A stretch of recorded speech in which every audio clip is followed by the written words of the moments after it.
नमस्कार मित्रांनो. आज मी तुम्हाला योग आणि मंत्र दोन्ही गोष्टी सांगणार आहे. पण त्यामध्ये वेगळं म्हणजे कोणत्या आजारावर कोणता मंत्र आणि काय योगासने आहेत ते जाणून घेऊया.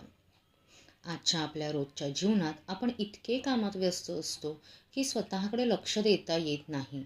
त्यामुळे स्ट्रेस, टेन्शन, चिंता, भीती, रात्री झोप न येणं, छातीत धडधडणे असे अनेक प्रकारचे त्रास होत असतात.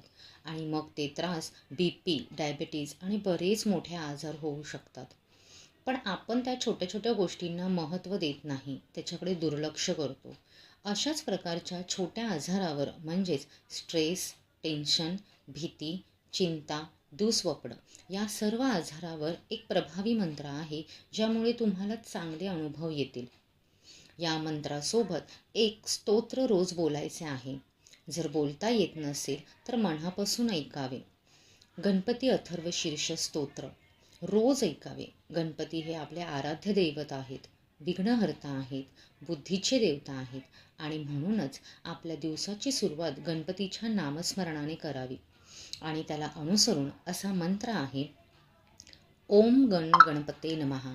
ह्या मंत्राचा उच्चार स्पष्ट आणि मनापासून शांत चित्ताने एकाग्र होऊन 108 वेळा करावा.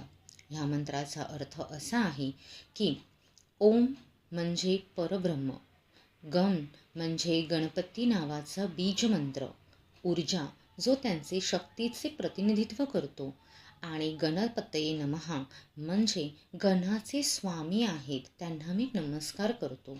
अशा या गणरायाला आपण सांगत असतो की तुमची कृपा दृष्टी माझ्यावर ठेवा.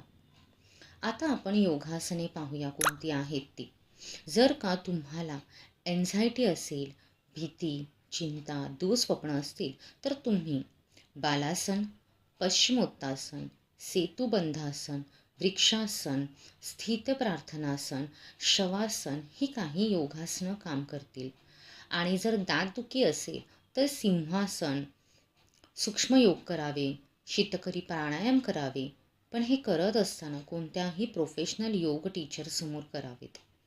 जर का तुम्ही योग करत असाल तर मंत्र चॅन्टिंगसुद्धा खूप लवकर रिझल्ट देऊ शकतात.